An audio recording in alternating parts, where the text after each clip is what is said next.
Tenéis vuestras Biblias ahí, por favor, abridlas en 1 de Pedro. 1 de Pedro, capítulo 1. Capítulo 2, perdón. Hemos estado extrayendo mucha información del libro de Pedro. Y según estaba mirando esto, digo, ¿cómo es posible que un libro que apenas tiene 5 capítulos y te haga falta tanto tiempo para escudriñar? Y se me ocurrió una idea. No sé si habéis visto esos juguetes en el que abres la tapadera, de repente salen 1000 cartas volando por el aire. Pues más o menos es lo que ha pasado con esto. Parece pequeñita, pero cuando lo abres se presentan muchas avenidas distintas que hay que explorar. Y de verdad que 1 de Pedro toca eso. Hemos visto, hermanos, los 3 puntos principales que Pedro trata en esta carta: salvación, sumisión y sufrimiento. Y hemos estado explorando la última parte que tiene que ver con nuestro crecimiento espiritual. Recuerda que vimos algunos obstáculos que pueden impedir el crecimiento, como es la malicia, el engaño, la hipocresía, toda detracción, es decir, todo pecado puede impedir que nosotros podamos crecer adecuadamente como cristianos. Y el argumento que Pedro trae aquí es que debemos eliminar esos obstáculos, y luego su argumento nos trae una metáfora, una ilustración, como niños recién nacidos, desear la leche espiritual no adulterada.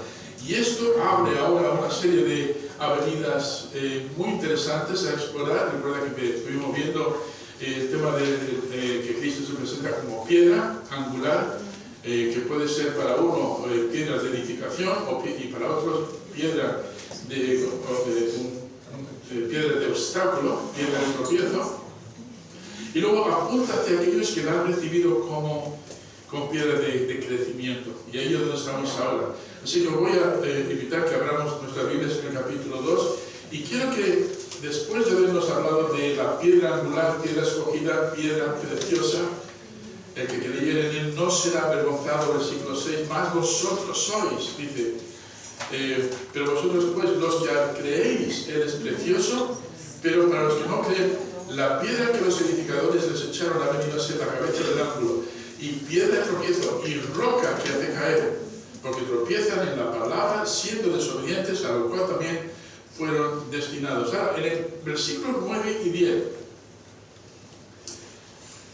voy a probaros. ¿Quién de vosotros cree que está hablando a la iglesia en conjunto? Vamos a leerlo. Más vosotros, ¿quiénes son? Vosotros sois linaje escogido, real sacerdocio, nación santa, pueblo adquirido por Dios, para que anunciéis las virtudes de aquel que os llamó de las tinieblas a su luz admirable. Otra vez, vosotros, que en otro tiempo no erais pueblo, pero que ahora sois pueblo de Dios, que en otro tiempo no habíais alcanzado misericordia, pero ahora habéis alcanzado misericordia. Así que la pregunta, ¿de quién está hablando? ¿Quiénes son vosotros? ¿Quién dice que es la iglesia de Cristo en conjunto? Levanta la mano. 4 manos muy tímidas por ahí. 5, 6. Vale. A la hoguera, todos esos. Bromeando. ¿Quién dice que está hablando concretamente al pueblo judío, aquel remanente judío cristiano que ahora se está pasando mal en todas estas regiones? Levanta tu mano. Pues casi la misma cantidad de manos. ¿Quién no lo sabe? Levanta tu mano. Todo el mundo lo sabe, no levanta la mano. Os voy a decir que es un pasaje que me ha traído muchos quebraderos de cabeza. Y me trae quebraderos de cabeza por el hecho de que cuando miras diferentes comentaristas vas a encontrar que van en todas las direcciones. Algunos lo aplican a la iglesia en conjunto, gentil y judía, pero en conjunto. Algunos dicen que Dios ya ha terminado con Israel y que la iglesia ahora sustituye a Israel. Que Dios ya no tiene nada que ver con Israel, que todas las promesas que habían para Israel ahora han sido pasadas a la iglesia y que Dios ya no tiene ningún plan para Israel. Hay todo tipo de ideas. Y de los mejores predicadores que yo he admirado siempre, les he escuchado utilizar este pasaje aplicándolo a cada uno de los creyentes. Y decía, pues entonces tiene que tener razón, porque es admirado por mí, ¿no? Y hay que tener mucho cuidado. Una de las reglas, una de las tantas reglas es saber quién está hablando. Sabemos que es Pedro. ¿Y quién es Pedro? Pues es el apóstol llamado a la circuncisión, a los judíos. Su ministerio está enfocado en los judíos. Entonces es Pedro, pero ¿a quién está hablando? Muy importante. Y una vez que contestemos a quién, y yo, mi defensa hoy va a ser que está hablando concretamente a un remanente escogido judío en el que Dios tenía puestas sus esperanzas. Ahora dirás, entonces no está hablando de la iglesia. Bueno, podemos buscar aplicaciones para la iglesia también, pero debemos entender de qué está hablando y lo vamos a ver por la descripción. Regla de interpretación. ¿Quién está hablando? ¿A quién está hablando? ¿Por qué? ¿Cuál es la razón por la que está hablando? Y luego tenemos que hacer un estudio etimológico, es decir, estudio de las palabras. Aquí es donde el hermano Clay es un experto, ¿no? Pero es importante porque si no, puedes caer en el error que tantos caen, y yo he caído en el pasado, de decir, pues se trata de esto o se trata del otro, sin entender el trasfondo. Es muy importante tener estas reglas en cuenta, y hay muchas más, pero acabo de mencionar algunas. Pero lo que quiero destacar aquí esta mañana es esto: ¿quién forma el pueblo de Dios? Y si dices, pues yo formo parte del pueblo de Dios, entonces, ¿cuál es tu responsabilidad? Pues muy bonito decir, yo formo parte del pueblo de Dios hoy. ¡Qué bendición! Yo voy al cielo. No, es que mientras tanto tenemos responsabilidades. Y de esto trata precisamente la epístola de Pedro, diciendo a aquellos, a los judíos concretamente, en mi opinión, vosotros que estáis en estas circunstancias tan apremiantes, tan difíciles, no os olvidéis de quién sois. No os olvidéis de la tarea que Dios tiene para vosotros. Anteriormente, los edificadores, hablando de los judíos, la desecharon. Pero ahora está hablando de este remanente judío. ¿Y saben por qué creo que está hablando a un remanente judío? Por la descripción. Vosotros sois linaje escogido, sacerdocio santo, real sacerdocio, nación santa, pueblo adquirido por Dios. Y luego nos da la responsabilidad para que anunciéis las virtudes, las excelencias de Cristo. Analizando esto, dije yo, si somos pueblo de Dios, deberíamos vivir como tal. Deberíamos tener un estilo, una forma, una filosofía, unas creencias. Y en mi mente vino enseguida una feria que se celebra aquí en Andalucía, que se llama la Feria de los Pueblos. ¿Quién ha oído de esa feria? Se celebra en Fuengirola. Se llama también la Feria Internacional de los Países. Es un festival multicultural que celebra las diversas culturas, cocina, tradiciones de diversos países, de regiones españolas también. A mí me gusta ir porque me gusta el queso manchego. Y allí ponen un queso manchego formidable. Y puedo catar este y el otro. Yo quiero de manchego, ahora quiero de esta forma. Me gusta eso. Me gusta catar, ¿no? Y otras cosas más. Pero me gusta porque puedo experimentar ciertas cosas diferentes. Y según fui estudiando esto, puedes viajar, por así decirlo, por todo el mundo sin moverte de la zona en una hora. Miré este tema, encontré en Google más información. Dice así de la Feria de los Pueblos: celebración multicultural. El festival reúne a más de 30 países y regiones españolas. Dije, pues eso se parece mucho a la iglesia. ¿Cuántas nacionalidades hay aquí ahora mismo? El día 31, cuando tengamos nuestra comida internacional, vamos a ver ahí cocina del mundo. Yo voy a traer sesos de mono. 30 países y regiones españolas, cada uno con su propio stand que muestra su cultura. Y él a describir lo que tenemos aquí hoy. Cocina global: los visitantes pueden degustar una amplia gama de platos y bebidas tradicionales de los países participantes. Actuaciones culturales: la comida, la música en vivo, los espectáculos de danza y otras exhibiciones culturales son una parte importante de estas festividades, o incluso un desfile donde pueden participar diferentes personas con sus trajes tradicionales. Y lo promueven como ambiente familiar. El festival es un evento divertido, gratuito y familiar con actividades para todas las edades. Cuando yo vi esto, dije yo, oye, si somos ciudadanos del cielo, ¿por qué no ponemos nuestro stand allí también? Buena idea, ¿no? Queremos dar a conocer a nuestro rey. Queremos dar a conocer el plato favorito de este pueblo. Queremos dar a conocer la cultura de este pueblo. Van a decir, pues esto aquí no existe. No, es que es de otro mundo.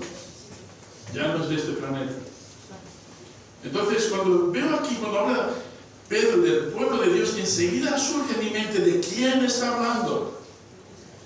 Y aunque creo que está hablando aquí concretamente del pueblo judío, luego podemos seguir leyendo y ver que la aplicación también, los principios, también se pueden aplicar, y eso queda para otro momento, para la iglesia en conjunto. Entonces, quiero que veáis algunos detalles aquí de nuestra ciudadanía. ¿Cuál es nuestra? Aunque somos diferentes pueblos aquí representados, ¿cuál es nuestra ciudadanía? ¿Os importa que haga la pregunta? ¿Quién aquí dice mi ciudadanía, la que más me importa, no es de este mundo, es del cielo? Levanta tu mano. Amén. Cuando eso te dice, no, pues yo me quedo con mi ciudadanía argentina. Yo me identifico con mi ley. Yo soy español, pero la verdad es que tengo una mentalidad muy internacional porque he vivido en tantos países. Pero hermanos, no encontré mi identidad hasta el día que recibí a Cristo. Os aseguro. Imagínate tener el nombre de Eusebio Pérez.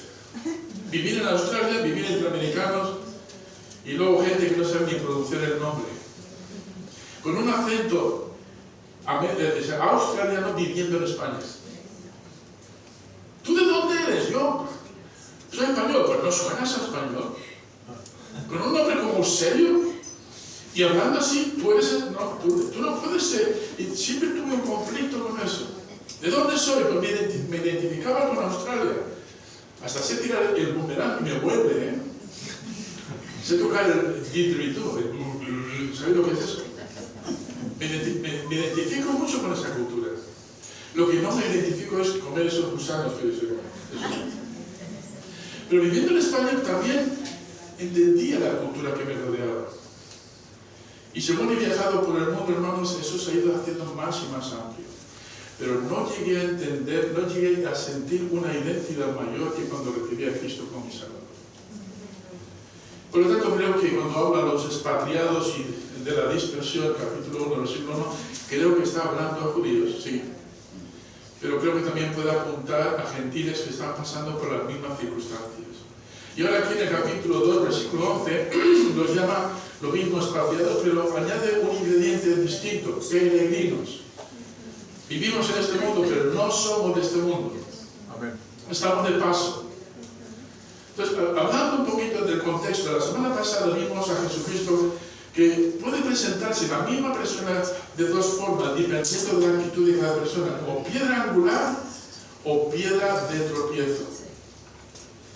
Y en el pasaje que vamos a estudiar hoy en el capítulo 2, versículos 9 a 10, creo y voy a demostrar que está hablando muy concretamente a un remanente judío que antes había rechazado a Cristo, pero que ahora le tienen como el Mesías de su vida y viven en un mundo conflictivo. Todo el resto del capítulo 2 y 3 trata sobre los conflictos que te van a tener que resolver. Y empieza hablando así: vosotros sois linaje escogido, real sacerdocio, nación santa, pueblo adquirido por Dios. ¿Para qué? Para que anunciéis las excelencias, las virtudes de aquel que os llamó de las tinieblas a nuestra luz admirable. Otra vez, vosotros, que en otro tiempo no erais pueblo. Entonces pueden ser los gentiles. O puede ser también a judíos que habían rechazado al Mesías. Pero que ahora sois pueblo de Dios, que en otro tiempo no habéis alcanzado misericordia, pero que ahora habéis alcanzado misericordia. ¿Pero por qué? Porque son pueblo judío. No, porque han puesto su confianza en el Mesías. Entonces, ¿a quién está hablando? A judíos cristianos, a gentiles cristianos, a la iglesia en conjunto. ¿Importa a quién está hablando? Yo creo que importa mucho. Y no es hasta que empezamos a indagar, recuerda, para estudiar un pasaje como este, tienes que hacer algo muy importante. Tenemos que ir a las raíces, al Antiguo Testamento. Porque todo el lenguaje que Pedro está utilizando aquí, escucha, puede que esto te aburre, no lo sé, pero creo que lo vas a encontrar como un pasaje muy práctico cuando vayamos al segundo punto. Porque si el pueblo de Dios, elegido para ser luz al mundo, los judíos fallaron, también nosotros podemos hacerlo.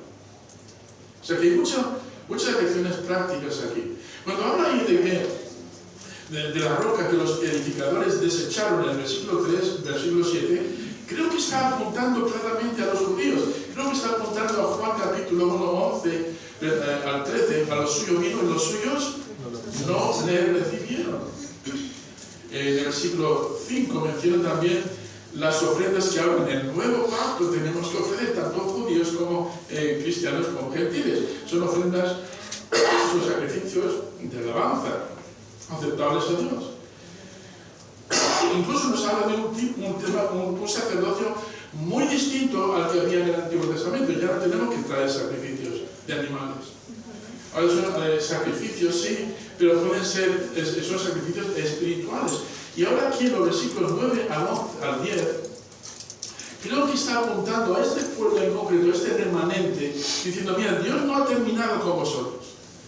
Aunque la nación casi en general ha rechazado al Mesías, Dios tiene un plan para ti. Y escucha esto, porque esto es una teología que no creo que venga de la palabra, viene como construcción de una mente desequilibrada, donde dice que la iglesia ha sustituido a Israel.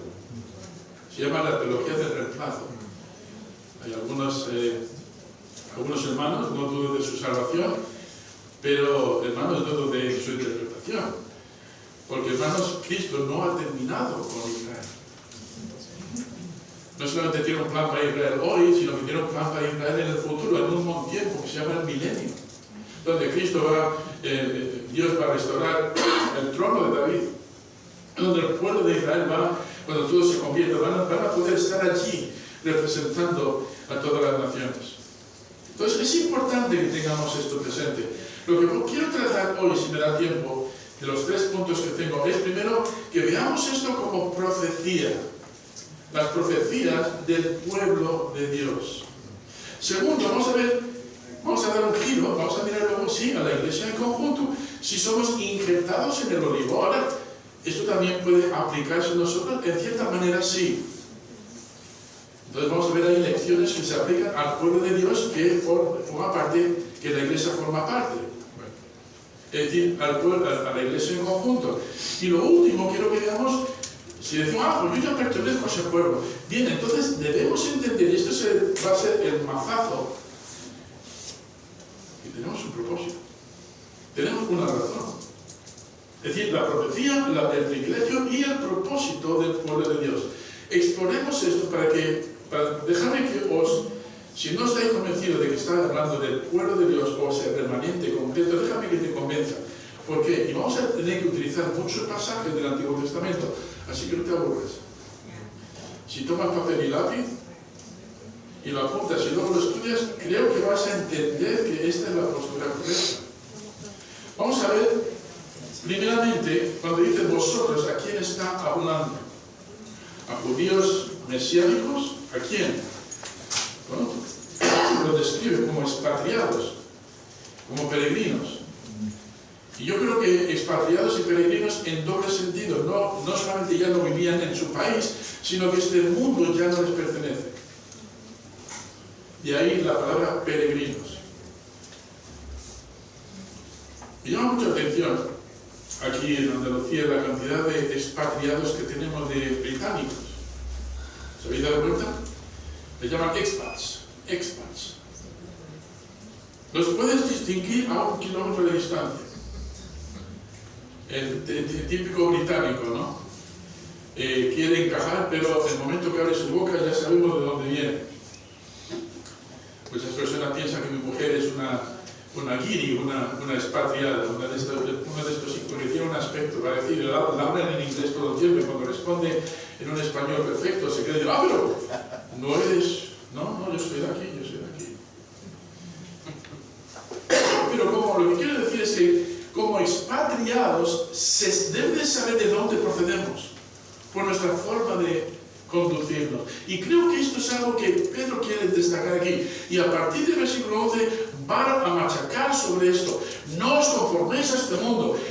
Basta ya el tiempo pasado para vivir como viven los gentiles. Tenéis que someteros a las autoridades. No imitéis a la cultura alrededor sed distintos. Y cuando miramos estas palabras aquí, enseguida nos damos cuenta de que está hablando a un grupo de personas muy específicas. Primero habla de, se llama, perdón, gracias por el agua, linaje escogido, linaje, llenos eclecton, si lo estoy pronunciando bien. Son escogidos, son una raza llenos. Utilizamos esa palabra mucho, ¿no? El genocidio, más que de un grupo de personas que se han adaptado a una cultura, no, se trata de un grupo que pertenece a una raza. Y ya enseguida nos damos cuenta de que son gente distinta. Vamos a mirar algo de escritura. Vamos a Isaías capítulo 42:6. Isaías 42:6.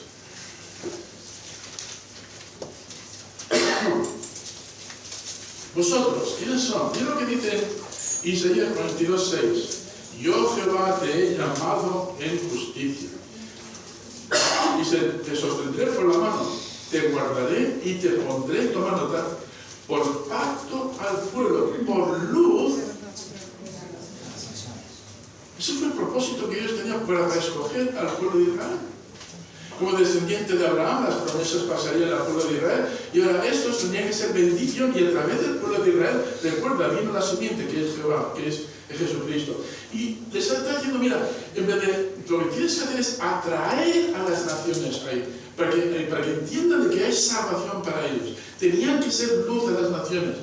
Lo repite unos capítulos más adelante, capítulo 49, versículo 6. Dice, poco es para mí que tú seas mi siervo, para levantar las tribus de Jacob y para que restaures el remanente de Israel. También te di por luz, otra vez, de las naciones, para que seas mi salvación hasta lo postrero de la tierra. ¿No parece esto la gran comisión? Empieza aquí y llega al mundo entero. Suena mucho a Mateo capítulo 28, ¿verdad que sí? Pero está hablando concretamente de Israel. Y cuando Pedro utiliza estas palabras, vosotros sois linaje escogido, tenemos que mirar el Antiguo Testamento para poder entender de qué está hablando. Mirad conmigo ahora Isaías capítulo 43, versículos 20 al 21.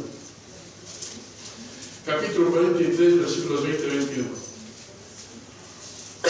Las fieras del campo me honrarán, los chacales y los pollos de avestruz, pero daré aguas en el desierto, ríos en la soledad, para que beba mi pueblo, mi escogido. Este pueblo he creado para mí, es mío. Mis alabanzas publicará. Y no me invocaste a mí, oh Jacob, sino que de mí te cansaste, oh Israel. ¿Qué ha pasado aquí? El pueblo de Israel no está respondiendo como debía. Entonces, pero quiero que toméis nota de estas palabras: mi pueblo, mi escogido, para mí. No lo quiero compartir con nadie. No te contamines con... No imites a las naciones de alrededor. Sé luz mía a las naciones. Por cierto, eso se repite otra vez en Deuteronomio capítulo 7, versículo 6. capítulo 14, versículo 2, lo mismo. Mi pueblo, mi escogido. Y apunta Israel. O sea, no está hablando de gentil, está hablando concretamente de su pueblo. Entonces, vemos que lo primero, que cuando habla de linaje o raza escogida, creo que está apuntando a Israel. Pero no cumplió. Y ahora aquí en este contexto, como 30 años después de que Jesucristo ha ascendido a los cielos, y este remanente ahora está viendo por todo el mundo, Pedro, apóstol escogido para la circuncisión, está hablando a los judíos diciendo, mira, no os olvidéis quién sois. Pero ahora más, como pueblo redimido por el Mesías. No os olvidéis de esto, es muy importante entender y comprender esa identidad. Ahora, vamos a mirar la siguiente frase, un real sacerdocio. Yo muchas veces bromeando digo, cuidado conmigo, que tengo sangre azul, soy real. Llámame príncipe Eusebio. Bromeando porque no tiene nada que ver conmigo. Pero mira lo que dice en Éxodo capítulo 19, 6. Éxodo, vamos a Éxodo. Os he dicho que vamos a mirar muchos versículos. Os voy a explicar por qué es importante que veamos todos estos versículos. Capítulo 19, versículo 6. Y vosotros me seréis un reino de... ¿Lo tenéis? Miradlo, creo que lo veáis cuando... Éxodo capítulo 19, 6. Vosotros, ¿a quién está hablando? ¿A Israel? Me seréis un... Todos en voz alta. Reino de sacerdotes. Y las mismas palabras, gente santa. Estas son las palabras que dirás a quién. Entonces, cuando Pedro está diciendo esto en 1 Pedro capítulo 2, versículo 9, ¿qué hay en su mente? Creo que Pedro estaba sencillamente recopilando información del Antiguo Testamento diciendo, mira, ahora vosotros no os olvidéis de esta tarea.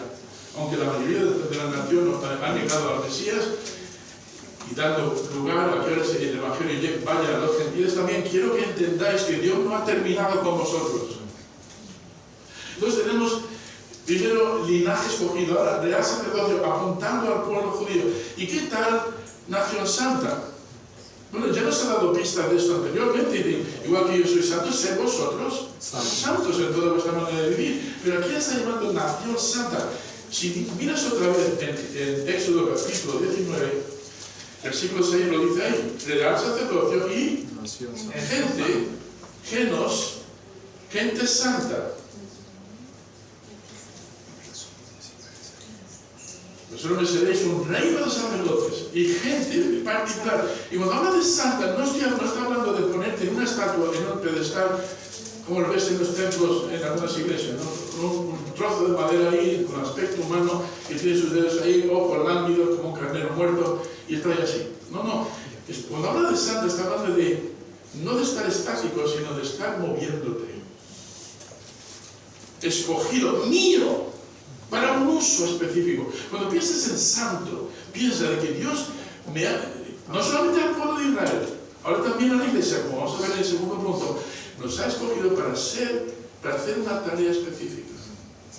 Si la iglesia, si Israel se olvidó de esto, recuerda que ellos hicieron todo lo contrario a lo que Dios les dijo. Empezaron a imitar las naciones de alrededor. Y en vez de ser luz de las naciones, fueron la vergüenza de las naciones. Son obstáculos, habéis sido un tropiezo, como vimos anteriormente. Gente santa. La cuarta designación, pueblo adquirido, es muy interesante. Laos eis peripoesin, algo así, en griego. Posesión, es como un especial tesoro adquirido. Eres mi tesoro. ¿Cuánto decimos eso de nuestros nietos, no? Ven aquí mi tesoro. Cuando son pequeñajos decimos eso a los nietos. Cuando ya tienen 18 años ya no lo son. No, de bromea. Quiero despertaros, pero eso digo bromea de vez en cuando para que... No. Sois mi especial tesoro. Y eso lo sacamos justo del versículo anterior, Éxodo 19:5. Ahora pues, si diereis oído a mi voz y guardaréis mi pacto, vosotros. ¿Qué pasó con el pueblo? No lo hicieron, por eso les llaman, antes no eres pueblo, ahora soy, porque habéis alcanzado misericordia. Dice, vosotros sois mi especial tesoro sobre todos los pueblos, porque mía es toda la tierra. Y la idea ahí es que de todas las posesiones que Dios tiene al pueblo de Israel como una joya especial. El diamante pulido. Esto, mira, déjame que te muestre. No hacemos eso muchas veces en casa, cuando vienen los... Aquí en España tenemos una costumbre. Viene alguien a casa, déjame que te muestre la casa. Le muestra la cocina, le muestra el tío, y yo siempre me siento, digo, es que lo hago mi esposa, yo me aburro con esa cosa. Pero el baño podía, y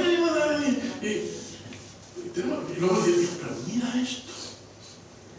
Es como que toda la atención, y cuando Dios mira toda la tierra, mira al pueblo de Israel y dice, mirad esto, mío, mío, con celo, esto es mío.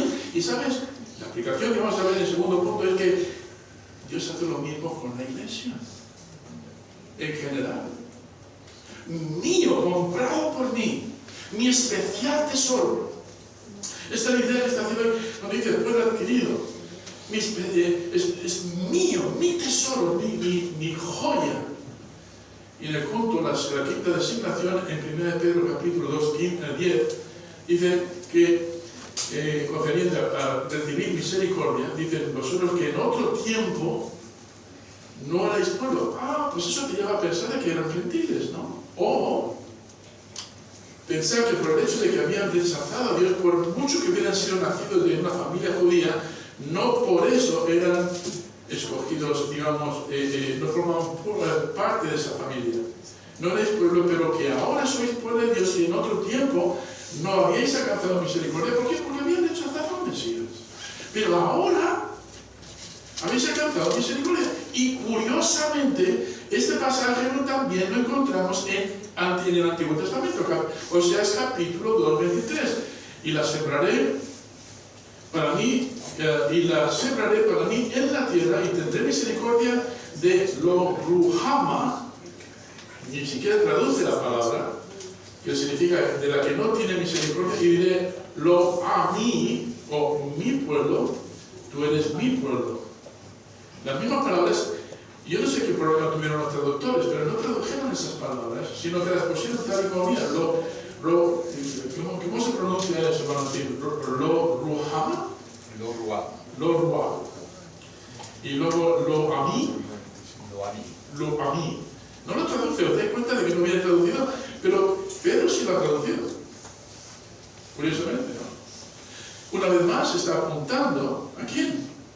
Al pueblo de Israel. Y curiosamente, hay muchas curiosidades aquí esta mañana. Quiero que veáis conmigo Romanos capítulo 2, porque el apóstol Pablo hace referencia a todo esto. ¿Quién es judío realmente? En Romanos capítulo 2, versículos 28-29 dice, pues no es judío el que lo es exteriormente, ni es la circuncisión la que se hace exteriormente en la carne, sino que es judío el que lo es en lo interior, en la circuncisión del corazón, en espíritu, no en letra. La alabanza del Padre no viene de los hombres, sino de Dios. Entonces ahí está aclarando algunas cosas. Pues yo pensaba que, algunos piensan así, ¿verdad? Erróneamente, dice, pues si son judíos, entonces son pueblo escogido de Dios, ellos ya con eso van al cielo. No, no. Ellos, por desgracia, muchos judíos hoy en día quedan en la misma ignorancia, se creen justos suficientes como para poder ganarse la salvación. Hasta hoy, 2000 años después. Nunca fue por obras, siempre fue por gracia. Y si uno no entiende que necesita la misericordia de Dios por medio de Jesucristo, por muy judío que hayas nacido, vas a ir al infierno. Y lo mismo digo a los gentiles. Y lo digo con toda claridad, no para ofender a nadie, sino para que entendamos lo claro que es la Escritura. Entonces, cuando habla de misericordia, y yo añadiría gracia, está aceptando a un grupo de judíos que por creerse judíos creían que eran gente especial y que ya tenían todo ganado. ¿Sabes? Diciendo, no. Si crees que tu propia justicia te va a salvar, vas a recibir rechazo. Pero si crees que la justicia de Dios en Cristo Jesús te va a introducir, entonces puedes llamarte pueblo mío. Más o menos es la idea.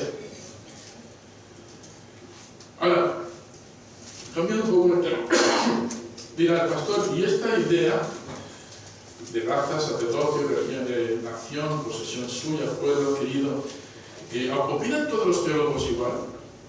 Desgraciadamente no, y eso es lo que confunde. Y te diré por qué dentro de un momento. Está muy debatido. Muchos dicen, no. Por ejemplo, un tal Agustín de Hipona, se diría en español, en el siglo V, era un sacerdote católico que odiaba a los judíos. Tanto que dijo, las profecías que hay en el Antiguo Testamento que hablan de que el pueblo de Israel va a heredar todas estas bendiciones, no puede ser. Eso no puede ser. El pueblo judío que mató a hombres no pueden heredar bendición. Entonces hay que reinterpretarlo. Dijo, pues ya está, la solución. Donde dice Israel es la iglesia. Y la iglesia sustituye a Israel. Error garrafal, hermano, porque Dios no cambia su idea. Cuando Dios hace una promesa, la cumple. Eso es lo que le hace ser creíble, ¿verdad? Después nos está enseñando, hermano Timoteo, mucho de los últimos meses en seminario. No, Dios cumple. Entonces, no es que Dios haya sustituido al pueblo de Israel, sino que más bien lo tiene ahí, casi como ambulante, hasta que todas las promesas se cumplan en el milenio. Hay un milenio, 1000 años en el Apocalipsis, mencionado por Apocalipsis 6 veces. En ese tiempo, en esos 1000 años, el pueblo de Israel, hermanos, va a brotar como una rosa. El trono de David va a ser restaurado. Muchos reformados no lo creen así que ten cuidado. Y vi esto, ¿cuántos debaten esto? ¿Quién cree que está hablando aquí de la iglesia en conjunto o está hablando del pueblo de Israel? Y ahí busqué algunos nombres, un tal Paul J. Wetzheimer, otro Howard Marshall. Son personas que son estudiosos de la Biblia, pero que ellos han dado por hecho de que está hablando de la iglesia en conjunto, punto. Versículo 9, iglesia en conjunto. No hay problema. Pero luego tienes otros, como por ejemplo D. Edmond Hebert, Orígenes, John Albert Bengel, Weiss, Henry Alford, E. Shaler English, Kenneth West, e incluso Juan Calvino, curiosamente, que aseguraron que Pedro estaba hablando a una audiencia judía específica. ¿Quién tiene razón? Bueno, en vez de seguir a estos hombres, vamos a las Escrituras. Acuérdate de eso. Al no hacerlo muchas veces me he dejado llevar por diferentes opiniones. Digo, pues esto suena bien, debe ser cierto. Y años después, cuando decidí estudiar eso desde las Escrituras, dije, no es cierto.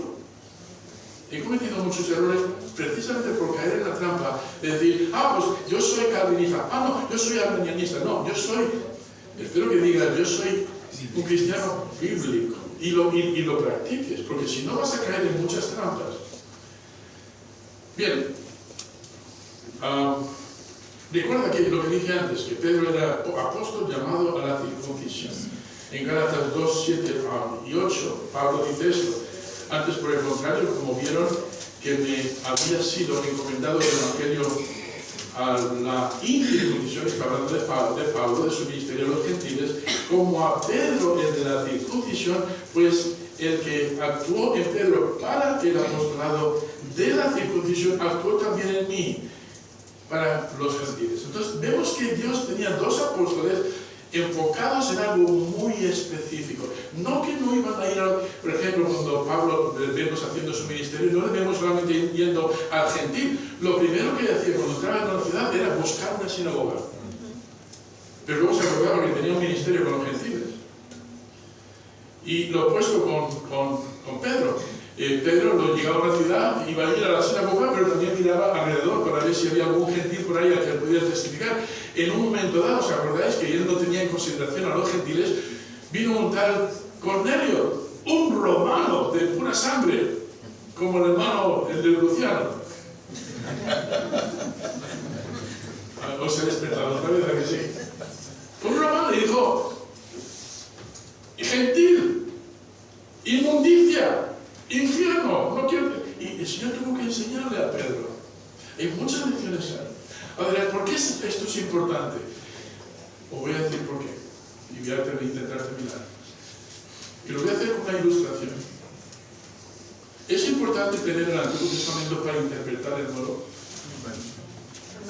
Hay gente que no lo cree. Yo tuve una experiencia hace años. Me dieron una película, venía en un estuche y curiosamente venían 2 vídeos. Cogí el primero, lo metí en la máquina y al rato empezamos a mirarnos y digo, ¿quién es este personaje de que están hablando? Y están haciendo mención de un evento, pero no tenemos ni idea de qué es ese evento. Y después de casi una hora estábamos diciendo, no tengo ni idea de qué va esta película. No entendíamos. Terminó la película, miré y dije, parte 2.